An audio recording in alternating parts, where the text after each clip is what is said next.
Allô?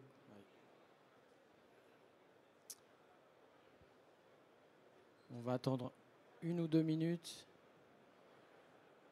les derniers arrivants. Vous m'entendez bien? Ça m'épate, hein, il y a tellement de bruit autour.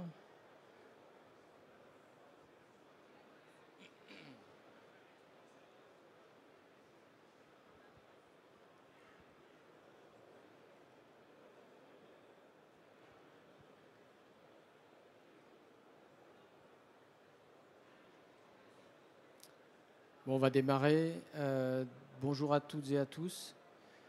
On est là ensemble pour une petite demi-heure, voire plus, hein. Moi, j'ai rien après. Donc, si vous souhaitez poursuivre, il n'y a aucun problème. Pour une session autour de la cybersécurité industrielle que j'ai intitulée Maîtriser la chaîne de valeur. Je vais revenir dessus. Dans maîtriser la chaîne de valeur, il y a 3 éléments qui sont importants. Il y a maîtriser dans un contexte, on l'a vu, hein, enfin, j'ai pas suivi toute la présentation précédente, mais tout ce qu'on voit ici, c'est autour de la transformation digitale. Dans un contexte d'évolution des menaces, on doit garder le contrôle et maîtriser nos systèmes. Après, il y a la chaîne. On sait tous que dès qu'il y a un dysfonctionnement sur un des maillons de la chaîne, on peut avoir un impact majeur sur la totalité de la chaîne. Et puis, la valeur.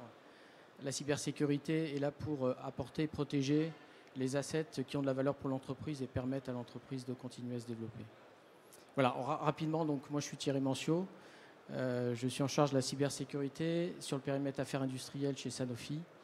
Je vais vous décrire rapidement Sanofi. Alors je ne sais pas si ça marche, vers où il faut... Ah, si ça marche. Voilà. Bon, Sanofi, vous connaissez, donc c'est très très rapide.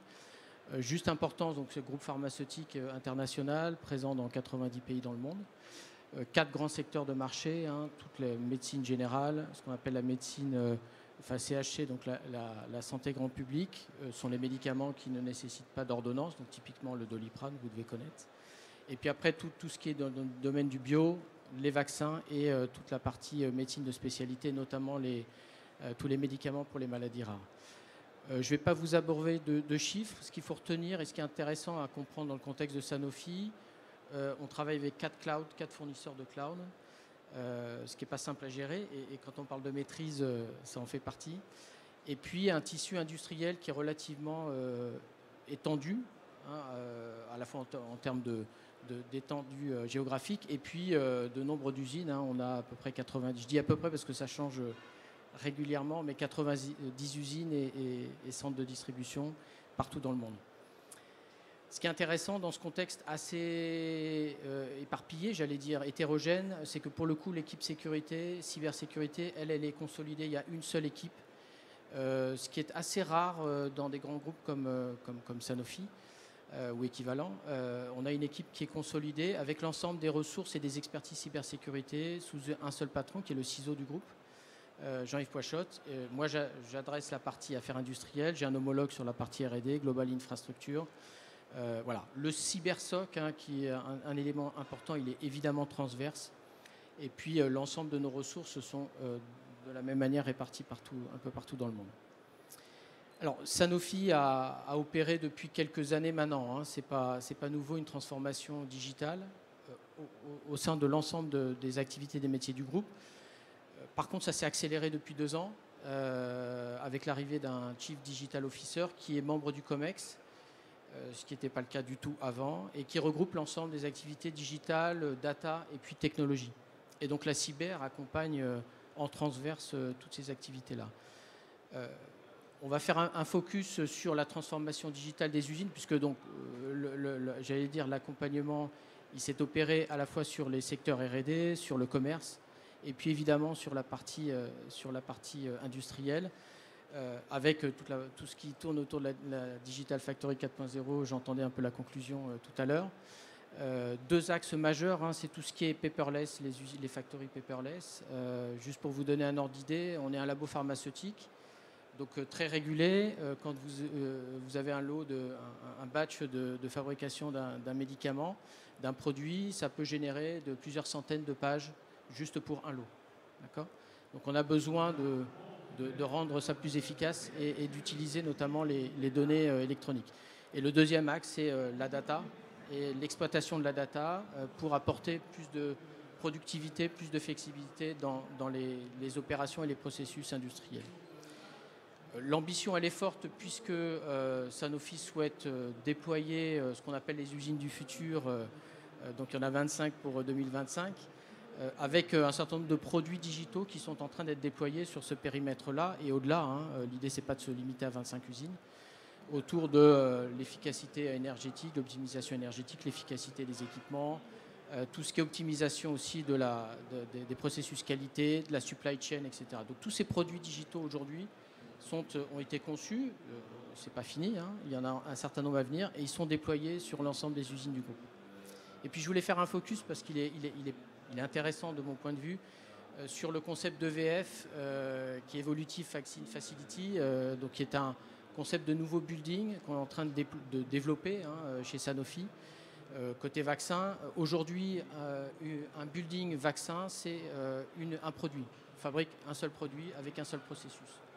L'idée derrière EVF, c'est d'avoir des capacités de traiter plusieurs produits et de fabriquer donc plusieurs produits au travers de plusieurs processus sur un même building avec des environnements et des concepts de modularité où on vient plugger et dépluguer des environnements à la volée, j'allais dire, enfin ça se fait dans le temps, de manière à pouvoir ensuite reconfigurer le processus et être capable d'adresser un nouveau produit. Donc ça, c'est vraiment le contexte de transformation digitale.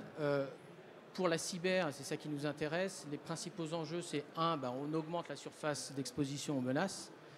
Parce que forcément, tous ces systèmes-là ont besoin d'être interconnectés, ont besoin d'échanger de la donnée, ont besoin d'échanger des informations. Donc on ouvre les systèmes industriels. Le deuxième élément important, c'est l'accentuation des impacts dès lors qu'il y a une cyberattaque qui vient toucher toute ou partie de ces systèmes et se propager probablement. Alors, le fait de l'ouverture, ça peut venir et généralement ça vient du monde IT et puis ça se propage sur l'environnement OT, on veut dire l'environnement industriel. Et puis le troisième enjeu, c'est tout ce qui est profusion des nouvelles technologies avec le risque que se déploient des produits digitaux de manière complètement incontrôlée, non standardisé, inconsistant, entre guillemets, par rapport aux bonnes pratiques cyber. Et on va le voir, c'est un des enjeux, un des risques majeurs qu'il faut adresser dans ce contexte de transformation digitale. Alors n'hésitez pas à m'interrompre, à poser des questions. Je souhaite que ce soit le plus interactif possible. Alors, on ne peut pas parler de maîtrise de la chaîne de valeur si on n'a pas mis en place des fondamentaux. Je les ai regroupés en 5 grandes thématiques. Je vais les passer rapidement en revue. Le premier, c'est ce que j'appelle le framework cyber. C'est-à-dire c'est un set de couches de sécurité qu'on doit appliquer sur l'ensemble des assets et partout au niveau des usines. Et quand je parle d'assets, ce n'est pas des équipements IT ou des équipements qui ressemblent à de l'IT et qui sont embarqués dans des solutions plus industrielles. C'est tout ce qui est computer system, tout ce qui à un moment donné a du code et donc présente des vulnérabilités. C'est sûr que l'objectif est d'aller le plus loin possible dans le déploiement de ce framework qui est basé sur des standards. Et on sait que quand on arrive très très proche du shop floor, on peut avoir quelques petites contraintes et quelques petites difficultés. Néanmoins, c'est globalement qu'il faut adresser la problématique si on veut être efficace. Et on parle de déploiement de framework d'outils et d'activités, de processus cyber, notamment le maintien en sécurité de tous les composants et les assets. Ça nécessite de déployer des processus sécurité intégrés dans les processus de l'usine. Ce n'est pas des choses qui sont à côté, c'est des choses c'est des processus qui doivent être complètement embarqués avec les processus de l'usine. La partie réseau, segmenter les réseaux, je pense que ça vous connaissez tous. Néanmoins, j'ai parlé d'ouverture, donc ce n'est pas une segmentation qui permet une étanchéité complète. Par contre, on doit repenser le modèle de manière à intégrer cette approche bout en bout où on aura des échanges et des données depuis le shop floor jusque dans le cloud. Donc il faut retravailler le modèle de zoning en conséquence, intégrer évidemment les critères business et puis les critères de sécurité de chacun des composants. Et puis évidemment l'urbanisation des règles qui est une grosse problématique, notamment dans le domaine industriel. Maîtriser les points d'entrée-sortie, ça c'est beaucoup en lien avec les accès distants, les fournisseurs. Je vais y revenir parce que ça c'est un des risques majeurs qu'on identifie dans le contexte chez Sanofi. Développer la culture de réponse à incidents, je vais en parler un petit peu. Je n'ai pas donné trop de détails aujourd'hui. Le secteur pharmaceutique, le secteur de la santé est particulièrement ciblé par les attaques. C'est pas un scoop, notamment depuis le Covid. C'était déjà le cas avant, mais ça s'est accentué. On a une augmentation. Cette année, en 2021, on était à plus 11% d'attaques par rapport à 2020, qui était elle-même en augmentation de plus 50% par rapport à 2019, etc., etc. Donc on est en constante progression, malheureusement. Donc ça veut dire que des attaques, on en a.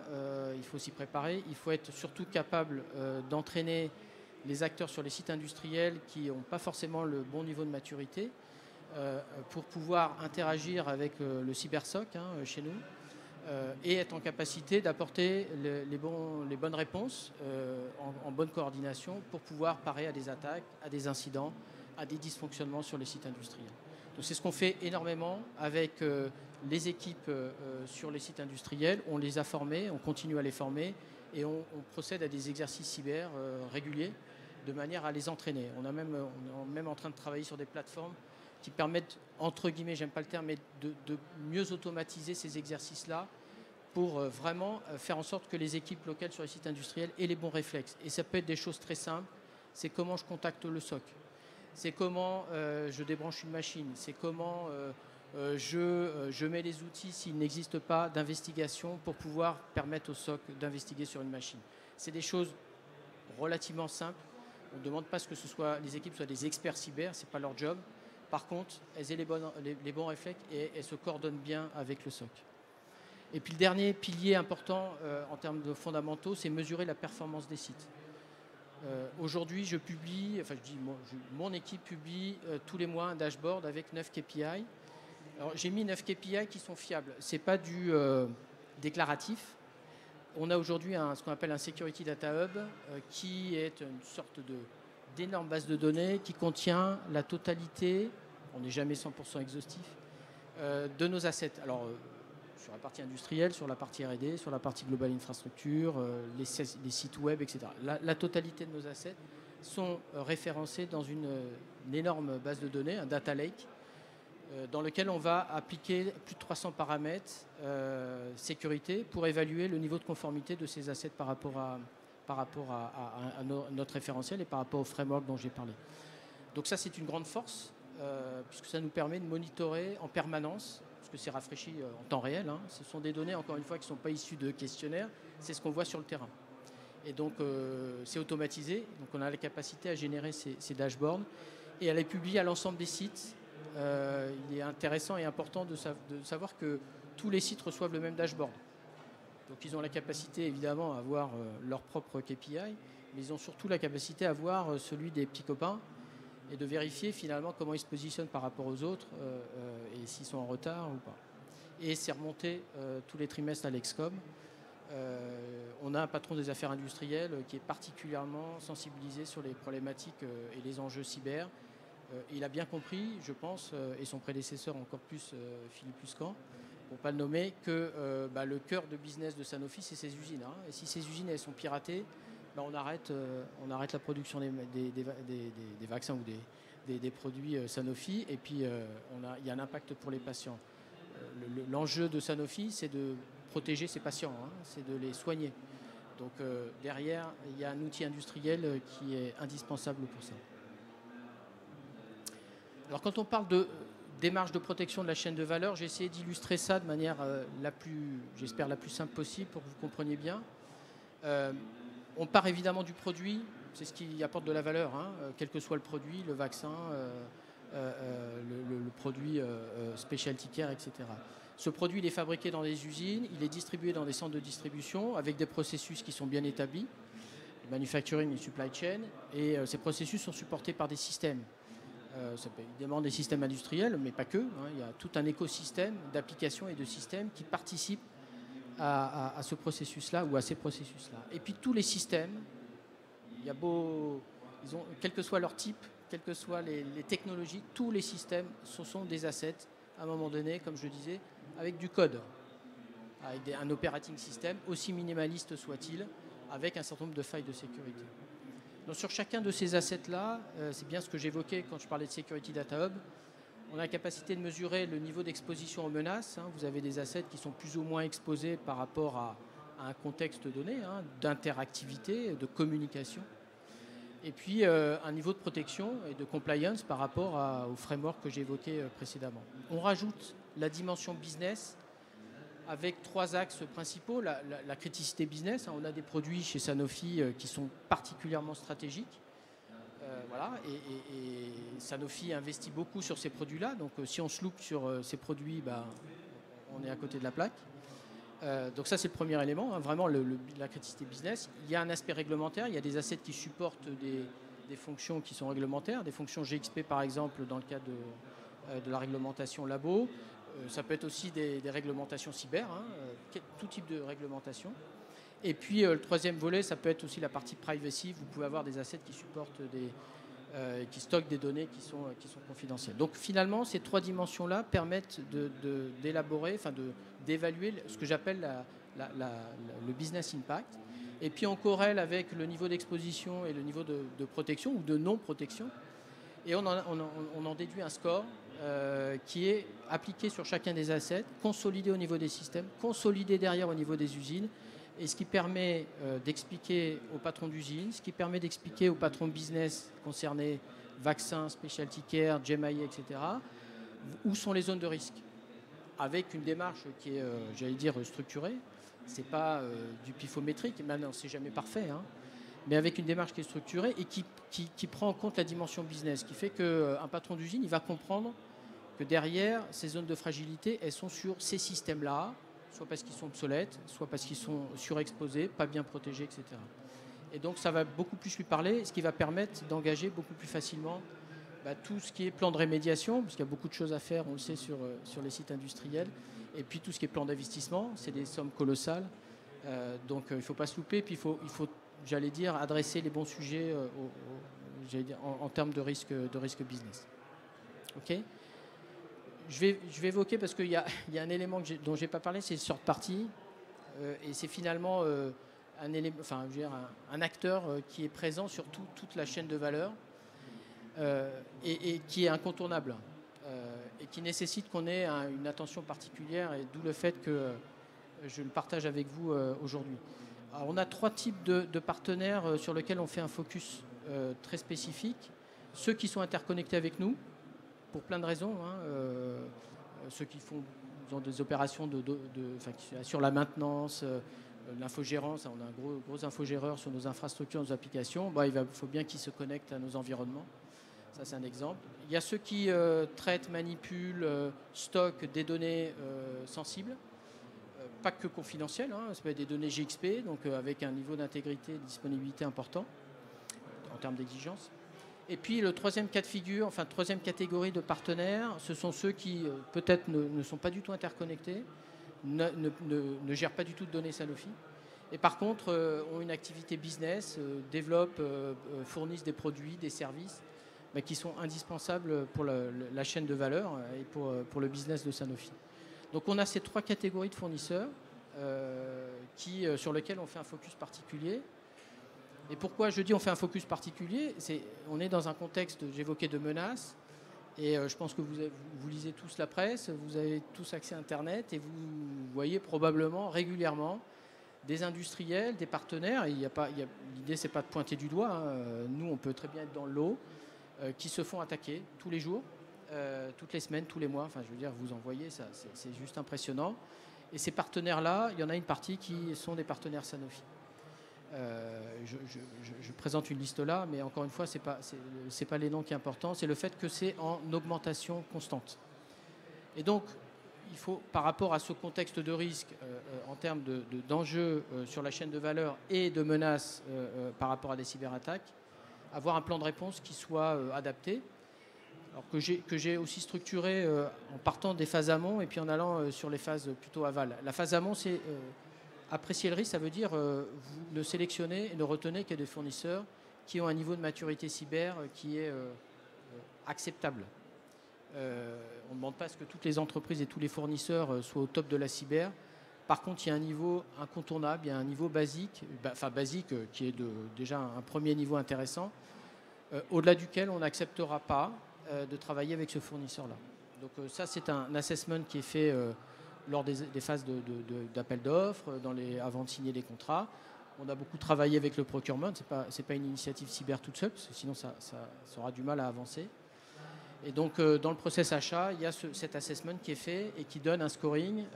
Et on considère que quand on est en dessous, on ne sélectionne pas, on ne travaille pas avec ce partenaire. Si le business, le métier souhaite quand même travailler avec ce fournisseur-là pour des bonnes raisons, hein, parce qu'il est exceptionnel, parce qu'il apporte une très très forte valeur ajoutée, il faut qu'il soit conscient du risque, il faut qu'il l'accepte formellement. Ça veut dire qu'il faut qu'il le signe. D'accord ? Et il reste honneur du risque.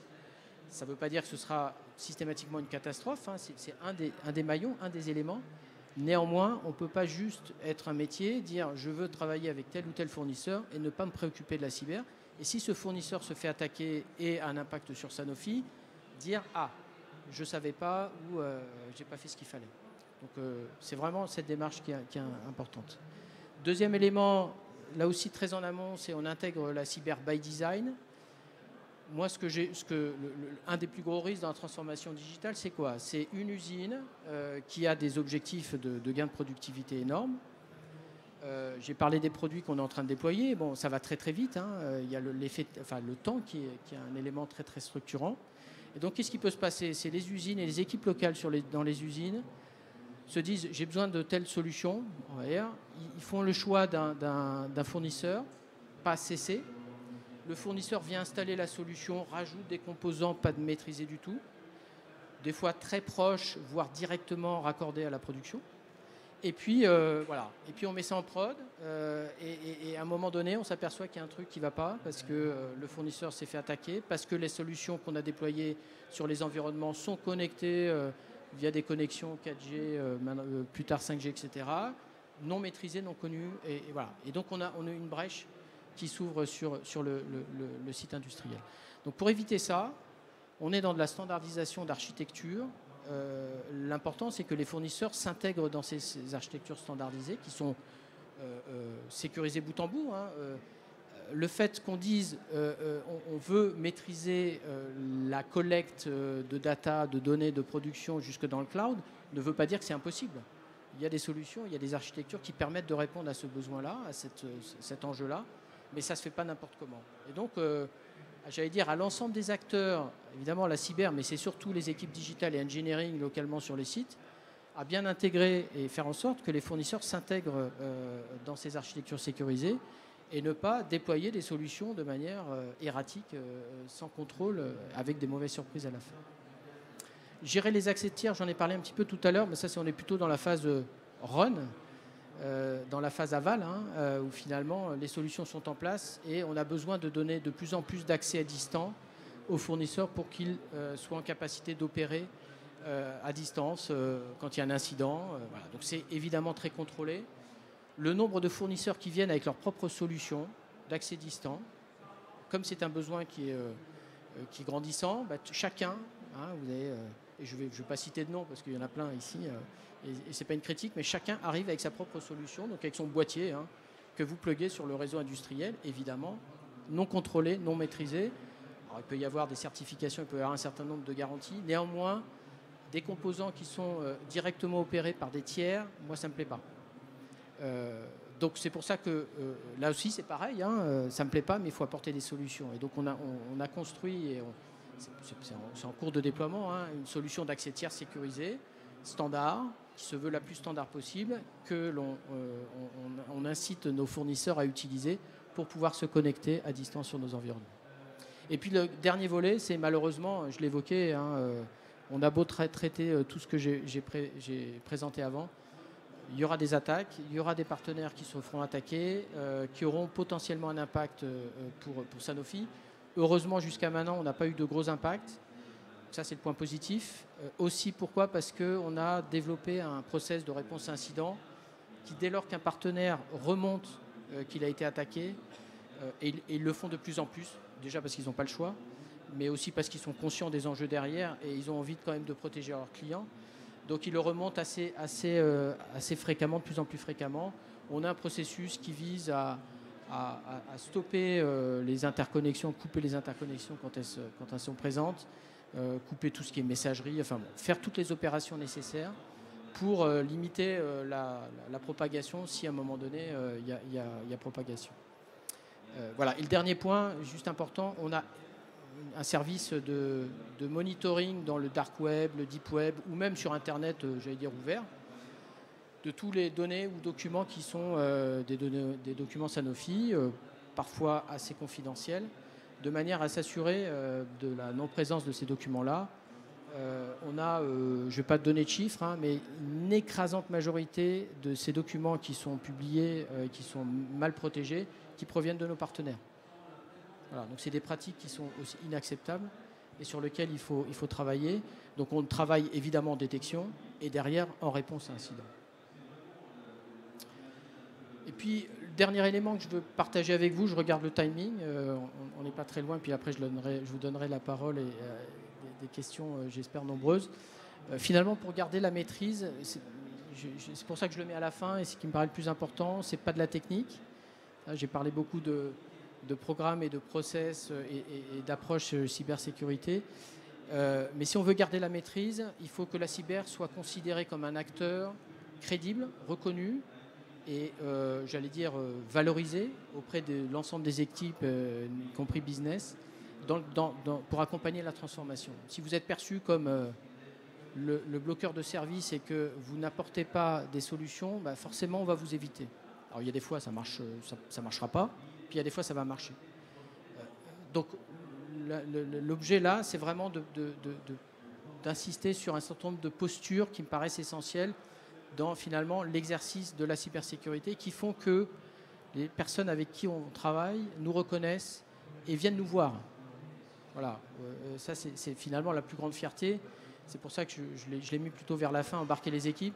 C'est que les équipes locales sur les sites industriels viennent voir mon équipe, parce que j'ai une personne en charge à chaque fois de chacun des sites industriels. Alors ils sont en charge de plusieurs, hein, une personne, mais il y a toujours une personne de chez moi en face de chacun des sites.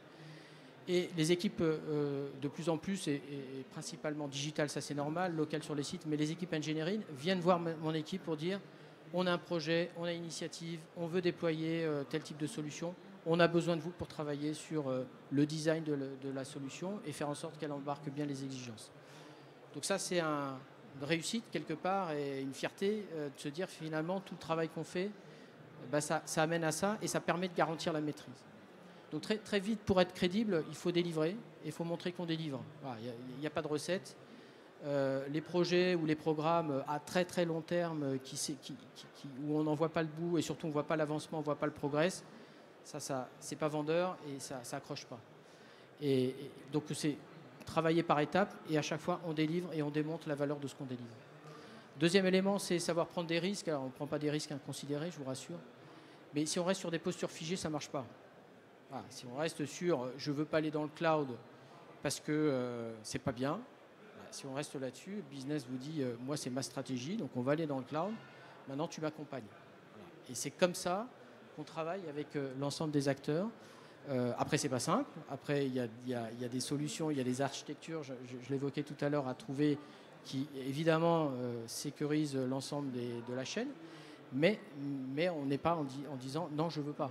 Parce que c'est pas bien, parce que ceci, parce que cela. On est toujours sur une approche de risque. On challenge énormément l'ensemble des acteurs en interne. Déjà, on se challenge nous. On challenge les acteurs qui sont en dehors de l'écosystème cyber en interne. Et puis, on challenge nos fournisseurs énormément. Voilà. Des fois, ça marche, des fois, ça marche pas. Des fois, on a gain de cause. On n'a pas toujours gain de cause. C'est pas ça qui est important. C'est déjà de changer un petit peu j'allais dire, la posture. Tous les fournisseurs, il y a énormément de fournisseurs qui ont énormément de pouvoir dans les usines. Hein. Pourquoi ? Parce qu'ils délivrent des outils de production et l'usine, elle fonctionne qu'avec des outils de production. Donc vous avez les équipes locales sur les sites industriels qui vont probablement, à certains moments, plus croire le fournisseur que les équipes internes Sanofi parce qu'ils voient leurs fournisseurs tous les jours et c'est eux qui font que ça marche. Donc il faut qu'on change un petit peu cette posture-là, sans mettre en défaut les fournisseurs. C'est pas le but, hein. J'ai rien contre les fournisseurs. Mais il y a quand même un niveau de maturité qui s'améliore, mais qui est quand même très très loin de la cible. Ça veut dire qu'eux, il faut qu'ils évoluent, mais il faut qu'on les amène à évoluer. Il faut qu'on les challenge et qu'on travaille avec eux pour qu'ils évoluent. Voilà. Rechercher l'efficacité opérationnelle, ça passe beaucoup par simplifier, automatiser. Quand c'est des usines à gaz, c'est compliqué à déployer et à faire adhérer. Donc il faut que ce soit le plus simple possible. Alors, des fois, on a du mal, hein, et puis surtout automatiser. Je crois beaucoup en l'automatisation dès lors qu'elle est maîtrisée. Il y a des fois, c'est bien mieux quand c'est automatisé et bien fait que quand c'est fait par des humains, parce qu'on sait tous que les humains ont leurs propres failles. Savoir faire soi-même, ne pas attendre que ça tombe et ne pas se dire tiens, je ne peux pas avancer parce que un tel est supposé délivrer ça. J'ai plein de cas de figure où on a fait nous-mêmes alors que c'était complètement en dehors de mon scope. Pourquoi? Pour avancer. La partie asset inventory, qui est un des fondamentaux dont j'ai parlé, au départ, il n'y en avait pas. Alors, il y en avait localement sur chacune des usines.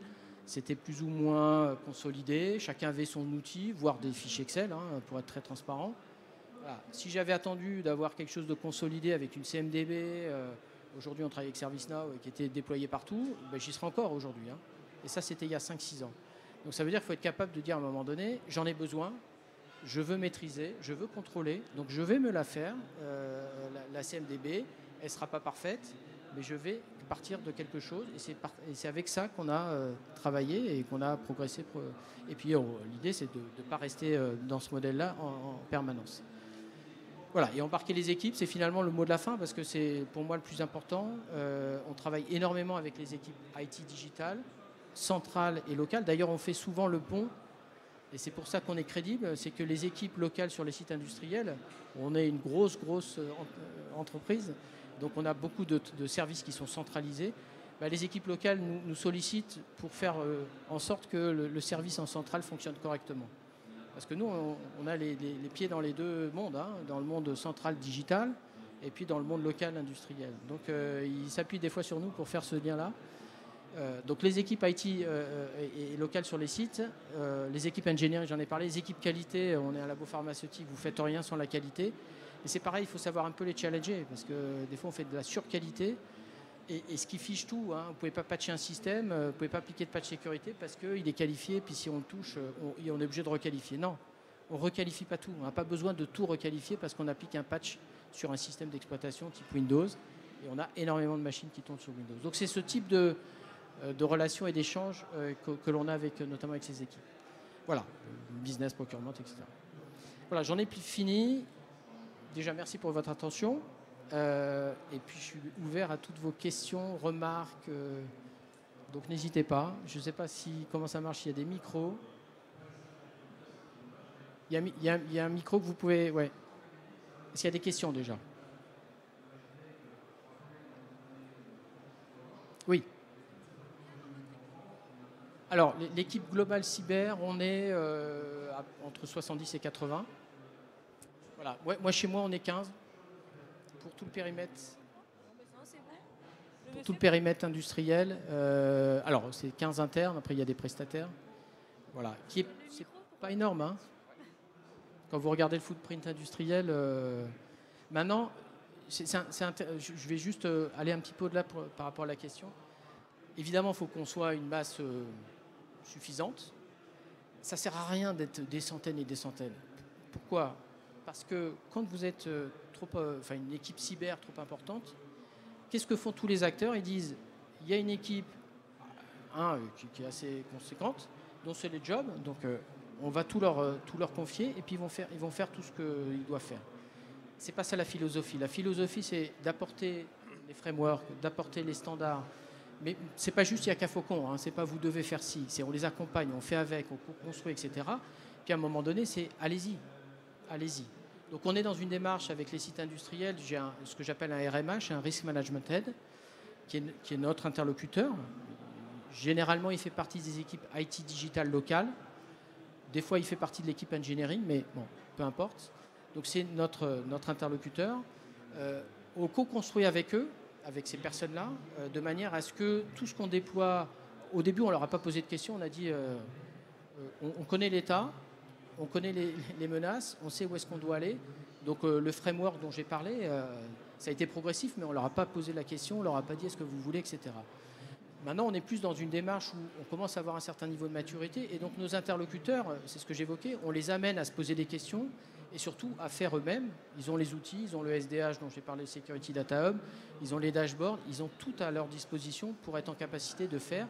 Et nous, qu'est-ce qu'on traite? On traite c'est l'objectif, les 20% qui sortent des standards. Les architectures standardisées, il n'y a pas besoin qu'on intervienne. Elles ont été designées, on les intègre. Maintenant, ce qui est important, c'est que ce soit bien appliqué et bien intégré, et puis qu'on traite les 20% qui restent, ou les 30%, peu importe le chiffre, parce que ça évolue en permanence, et que les nouvelles technos, elles n'attendent pas. Et donc si on se dit, bah ouais, l'architecture que j'avais définie il y a 2-3 ans, elle est bonne, je ne me pose pas la question, bah non. Et donc voilà, on les accompagne pour qu'ils s'autonomisent, et qu'ils soient de plus en plus efficaces dans l'implémentation, et on recherche la sustainability, le côté pérenne de la démarche. Oui. Quand avez-vous commencé à vous occuper réellement de la partie industrielle et quand avez-vous commencé la cyber de manière générale? Alors, donc la question c'est quand est-ce que j'ai commencé à m'occuper de la partie industrielle. Donc moi je suis arrivé chez Sanofi il y a à peu près 6 ans. Donc dès que je suis arrivé, hein, c'était un poste qui était prévu pour ça, avec une petite équipe. Ah, j'ai parlé d'une quinzaine de personnes aujourd'hui. Au début, on était 4. Et on était 4 en région parisienne. Hein. Pour adresser 90 sites partout dans le monde, ça le fait pas. Ça le fait pas. Et c'est à partir de là qu'on a commencé à vraiment construire cette démarche. Faut comprendre qu'un labo pharmaceutique, et c'est pas une critique, mais c'est très très régulé, et donc avec une démarche qualité très forte. Et si j'ai à résumer, c'est qu'au départ, probablement, pendant un certain temps, Sanofi a délivré ce qu'on peut appeler maintenant la cyber ou la sécurité système d'information, avec une approche qualité. Donc pas très opérationnelle. Il y a des politiques, c'est bon. Et alors, je peux vous dire, des politiques, il y en a pléthore. Hein, des documents, il y en a plein. Donc c'est super. Moi, quand je suis arrivé, j'ai dit super. Et après, vous regardez, questionnez les personnes qui sont supposées appliquer ces politiques. Bon, vous êtes un peu moins... Vous avez un sourire qui baisse un peu. Et puis après, quand vous regardez sur le terrain, vous dites, ah non, mais là, il y a un écart qui est trop important, c'est pas possible. Donc les politiques, c'est très bien. Alors, ce qui est important, c'est ce qui est vraiment sur le terrain. Et c'est l'approche que l'on a. C'est pour ça que je parlais notamment, je reviens systématiquement sur le Security Data Hub, la partie monitoring, parce qu'on voit ce qu'il y a sur le terrain. On ne voit pas tout, hein, c'est pas non plus exhaustif à 100%, mais on voit énormément de choses. Et donc, c'est avec ces éléments-là qu'on arrive et qu'on dit aux interlocuteurs, là, vous êtes à risque. Et on ne va pas continuer comme ça, il va falloir qu'on progresse. Et ça nous permet d'apporter cette vision de progrès, toujours de positif. Moi, j'aime pas le négatif, c'est toujours... je préfère, parce qu'il y a plusieurs approches, et on peut rentrer dans le détail pour définir des KPI. Si vous êtes punitif, vous découragez tout le monde. Si vous partez de très très bas et puis que vous montrez qu'en un mois, vous avez fait 0,1% de progression, les mecs ils vont dire super, deuxième mois 0,2, etc. Et à un moment donné, ils ne vont plus vous suivre.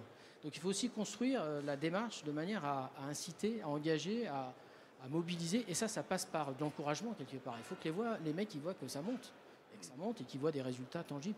Et on le fait chaque année, je ne l'ai pas dit, mais tous les ans, on définit des objectifs cyber. Ça veut dire que, évidemment, la première année, on n'a pas dit on veut que vous soyez là. On a dit on veut que vous soyez là. Puis deuxième année, on veut que vous soyez là. Troisième année, là, etc. Et tous les ans, on revoit ces objectifs-là de manière à ce que chacun se projette, j'allais dire, sur une année. Hein, et donc, il y a des forecasts tous les mois. Et on compare par rapport aux forecasts. Et après, c'est du vert, c'est du jaune, c'est du rouge. Hein. Et je peux vous dire que le patron des affaires industrielles, lui, quand il voit des usines qui sont en rouge, ça redescend tout de suite. Hein. Il peut y avoir des raisons pour lesquelles, à un moment donné, contraintes de prod ou des choses comme ça. Mais voilà, donc c'est ça la démarche aussi. Quand on dit on engage, c'est pas punitif. On sait qu'il y a des contraintes énormes. On sait qu'en termes de business, parce que quand on patch des systèmes, ça veut dire qu'il faut arrêter. Il faut des slots de prod. À l'usine, elle ne va pas s'arrêter tous les 4 matins pour vous fournir des slots de prod. Donc ça veut dire qu'il faut intégrer cette démarche-là dans les plans de maintenance et d'arrêt et trouver toutes les opportunités pour faire ces opérations. Ben ça, on ne vous suit pas si vous êtes là tout le temps en train de dire c'est pas bien, vous n'êtes pas bon, vous êtes rouge, etc. Donc il faut donner cette perspective et ça marche plutôt bien. C'est pas parfait, hein, mais c'est voilà, le dashboard, tout le monde le connaît. Hein. Sur les usines, tout le monde le connaît. Et maintenant, il voit quand il peut y avoir de temps en temps des petits écarts, je ne rentre pas trop dans le détail, Mais ils vous disent là pourquoi là je m'attendais à ce que ce soit meilleur, pourquoi là c'est pas bon. Donc ça veut dire que tout le monde l'attend de pied ferme et puis voilà, et puis il est connu du business. Hein. Voilà. Et après la deuxième partie de question c'était en matière cyber, moi ça fait moi personnellement ou alors il y a toujours eu des équipes sécurité de l'information. Alors, vraiment, l'entité cybersécurité telle qu'elle existe là, elle a 6 ans. Avant, c'était éparpillé. Il y en avait, puis c'était pas la même organisation. Là, depuis 6-7 ans, peut-être un peu plus. Oui. Petite question, au niveau des solutions cyber que vous avez mis en place, vous avez dit que vous avez 90 sites mondiaux. Vous arrivez à déployer la même solution sur les 90 sites oui. Et vous avez une adhérence de tous vos responsables de sites à ces solutions-là? Oui, alors c'est une très très bonne question. Je ne l'ai pas évoqué, mais c'était un objectif d'avoir le même standard partout.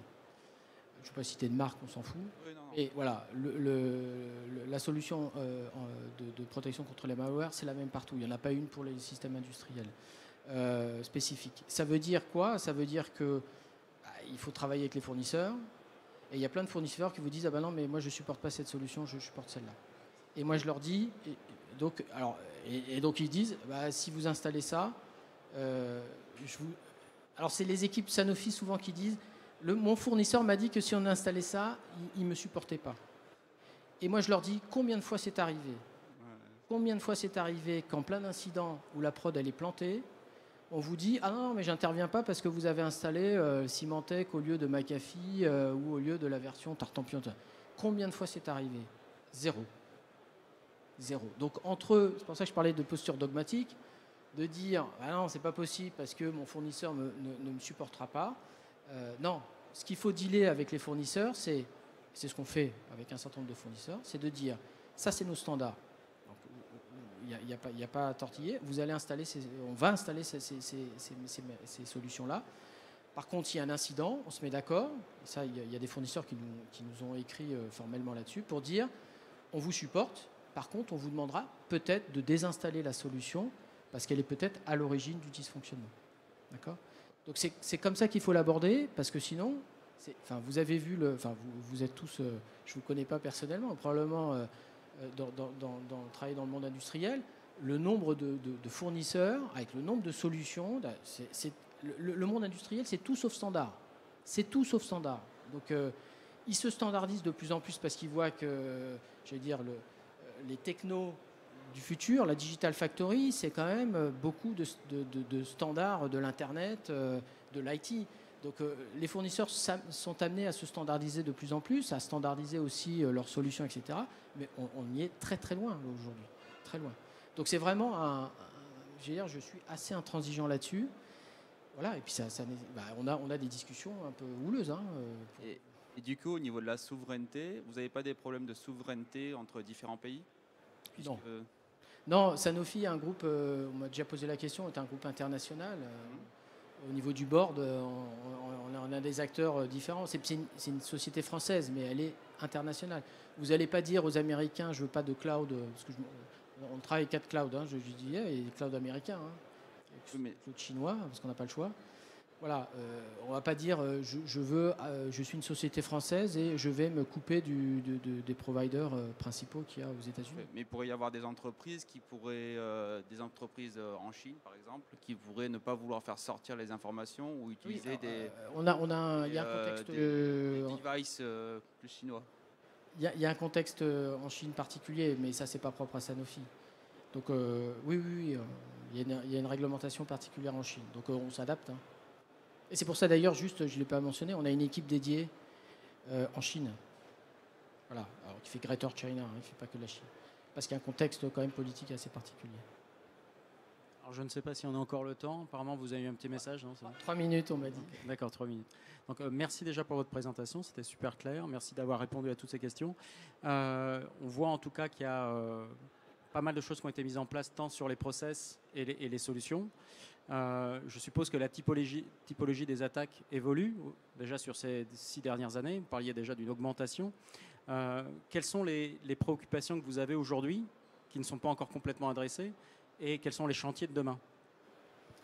Alors, c'est un petit peu ce que j'évoquais, parce que tout n'est pas complètement en place, etc. Ce que j'évoquais là, les préoccupations, c'est justement cette prolifération de solutions qui sont déployées de manière non contrôlée sur les sites industriels. Voilà, c'est vraiment ça aujourd'hui l'enjeu, un des enjeux majeurs, parce que derrière, on ouvre potentiellement des brèches et on ouvre des portes sur des sites industriels, sur des systèmes de production. Le cas...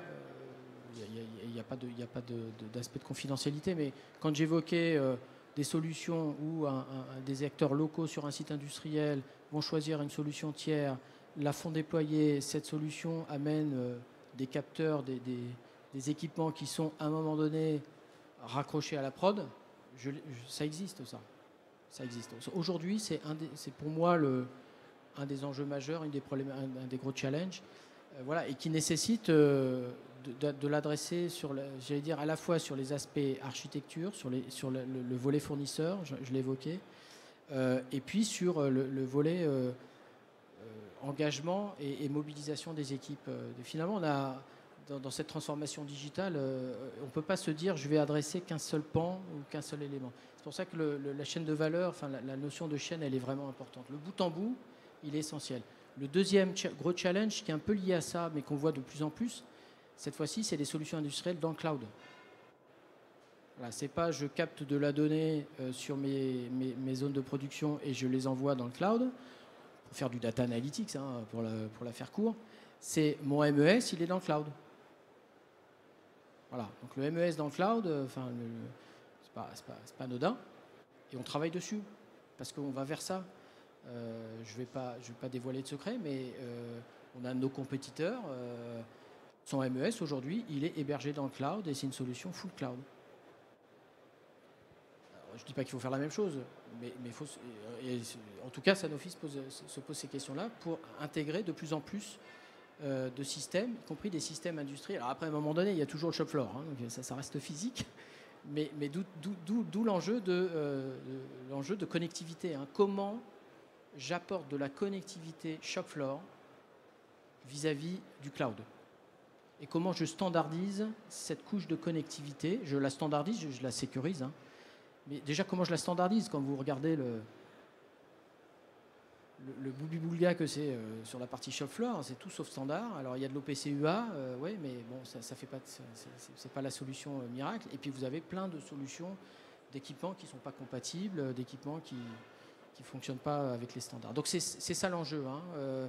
C'est la standardisation de ces architectures-là et le fait de, à la fois, encore une fois, sur la captation de données, mais également avoir des solutions industrielles qui sont dans le cloud.